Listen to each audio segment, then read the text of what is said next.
karena pembawaannya yang good looking ya, terus juga konten yang disajikan itu mungkin dirasa relate oleh masyarakat gitu ya. Tetapi plot twistnya ternyata ustazah ini adalah ustazah AI alias tidak ada di dunia nyata.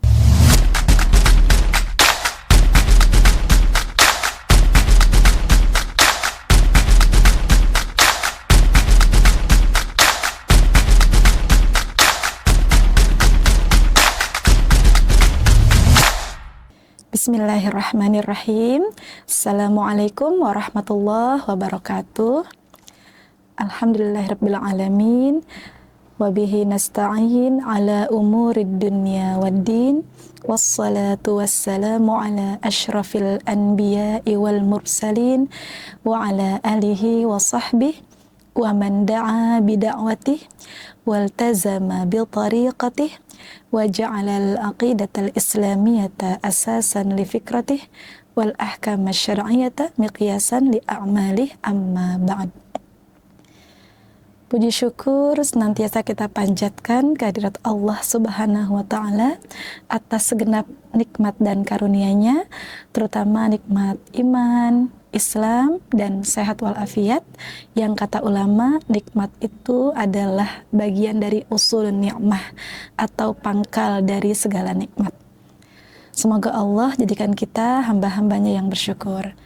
Salawat serta salam kita curahkan kepada kekasih kita, qudwah hasanah kita, baginda Rasulullah Sallallahu Alaihi Wasallam, juga kepada keluarga dan para sahabatnya, dan semoga kita semua termasuk umat yang nanti akan mendapat syafaat di yaumil qiyamah kelak. Amin, Allahumma amin. Sahabat muslimah yang dirahmati Allah, kita berjumpa dalam program Kamusku, kajian muslimah untuk umat bersama Ustazah Hajar. Bukan ya? Nggak ada unsur pipitnya ya. Nah, tapi mungkin kalau sahabat muslimah mendengar nama Ustazah Hajar, itu sudah tidak asing ya. Karena sosok tersebut sempat viral beberapa waktu lalu dengan pengikut di TikTok itu sebanyak 1,2 akun TikTok ya, dan telah mendapat like sebanyak lebih dari 14 jutaan untuk konten-konten beliau gitu ya.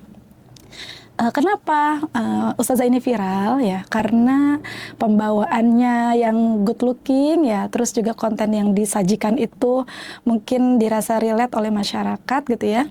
Tetapi plot twistnya ternyata ustazah ini adalah ustazah AI alias tidak ada di dunia nyata ya.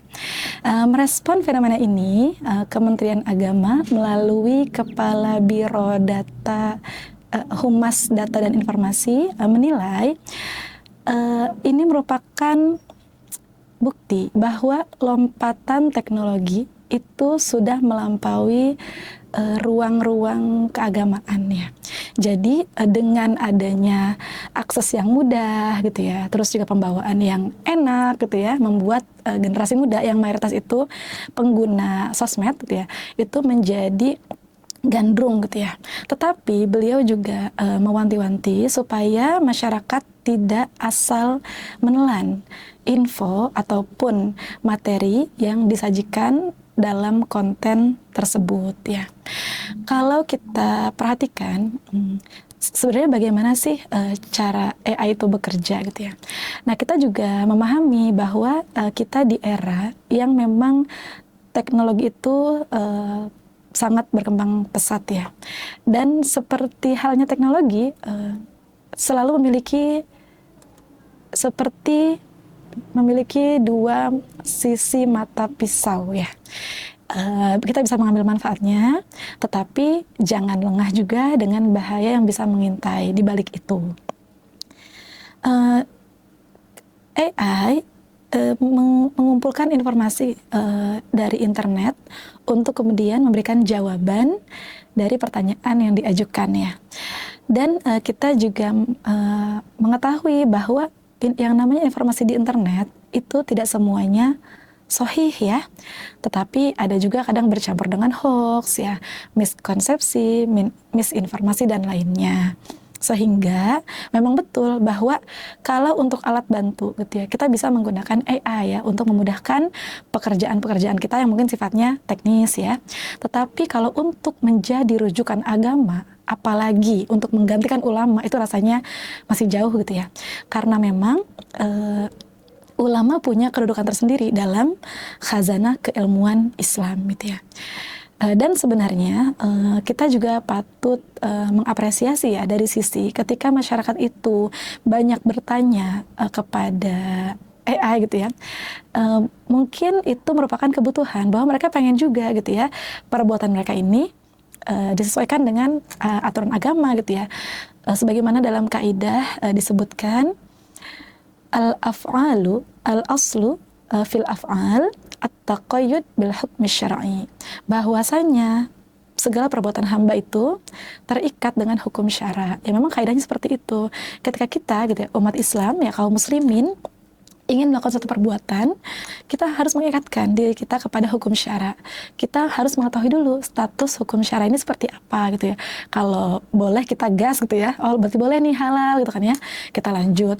Tapi kalau misalnya itu haram ya kita berhenti gitu kan ya, kita tidak melakukan itu kayak gitu. Nah tetapi kan memang pada faktanya umat ini mungkin bingung ya, ingin bertanya ke siapa gitu ya, malu atau lain-lain, sehingga akhirnya menjadikan ChatGPT sebagai rujukan gitu kan ya. Ya sebenarnya gitu ya, di sekitar kita masih banyak ulama, dan memang dalam Islam sendiri untuk menghasilkan suatu produk hukum itu tidak semudah kita memasukkan keyword ya, atau misalnya kata kunci, atau misalnya memasukkan prompt gitu ya. Tetapi untuk mendapatkan suatu produk hukum itu memang mesti melalui proses ijtihad yang syar'i. Dengan adanya ijtihad ini, Islam itu selalu relevan, dan Islam selalu bisa menjawab tantangan zaman semaju apapun atau seberkembang apapun bentuk-bentuk kehidupan yang dimiliki oleh manusia gitu kan ya. Tinggal bagaimana ada ulama, memang harus ada ulama yang punya skill set ya, segenap kompetensi untuk bisa melakukan proses ijtihad, menggali ya, mengerahkan segenap daya upaya untuk bisa menggali gitu ya hukum syara bagi fakta yang akan dihukumi. Nah kayak gitu. Jadi memang tidak semudah nanya ChatGPT, oh ini jawabannya apa gitu kan ya, tanpa kita cross check atau validasi gitu ya rujukan-rujukan yang digunakan. Karena memang sudah terjadi ya di beberapa kasus gitu kan ya, memang AI itu ngaco gitu ya, atau ngawur gitu kan ya, misalnya menyebutkan ayat yang itu tidak ada dalam Al-Quran, atau misalnya ketika membaca ayatnya itu salah dan lain-lain itu kan ya. Dan maka gitu ya, keberadaan ulama itu memang sangat urgent di tengah-tengah umat ya, seperti cahaya gitu yang menerangi jalan umat, supaya umat ini terus bisa untuk menyesuaikan perbuatannya dengan hukum syara. Nah ketika ulama itu mulai langka, atau misalnya umat itu mulai jauh dari ulama, ya maka itu sebenarnya alarm atau tanda bahaya bahwa ini harus segera diperbaiki gitu ya.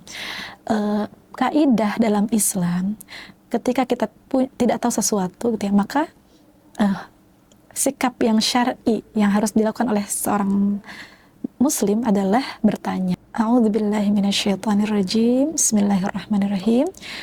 Fas'alu ahla dzikri in kuntum la ta'lamun. Maka bertanyalah kepada ahlu dzikri, yaitu orang yang memiliki pengetahuan, jika kalian tidak mengetahui gitu ya. Maka perintah Islam kepada kita gitu ya, untuk mencapai pengetahuan adalah mendatangi orang-orang yang memang memiliki kemampuan yang itu memang mutabar ya, artinya keilmuannya itu memang diakui gitu ya, dan juga ketakwaannya gitu ya, itu memang integritasnya itu sudah teruji, karena ulama itu adalah orang yang sangat takut kepada Allah ya. Sebagaimana dalam surat Fatir ayat 28 dikatakan, innama yakhsyallaha min ibadihil ulama.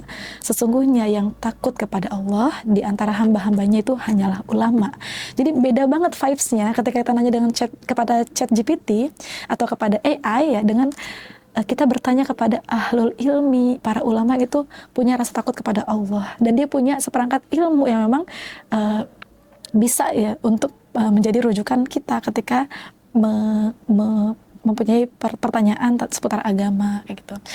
Dan memang hal ini harus terus dijaga ya, misalnya tradisi keilmuan ini harus terus dipelihara supaya tidak terjadi kebodohan ya, kebodohan yang merajalela gitu ya. Rasulullah Shallallahu Alaihi Wasallam bersabda, Innallaha la yaqbidul ilman tiza'an yantazi'uhu minal ibad, walakin yaqbidul ilma biqabdil ulama, hatta idza lam yubqi alimun ittakhadhan nasu ru'asa'an juhala fasu'ilu fa'aftau bighairi ilmin fadallu wa adallu, rawahul Bukhari. Sesungguhnya Allah tidak mencabut ilmu itu dengan sekali cabutan, akan tetapi Allah mencabut ilmu dengan mewafatkan para ulama. Hingga ketika tidak ada lagi seorang yang alim, maka manusia itu menjadikan orang-orang bodoh sebagai rujukan.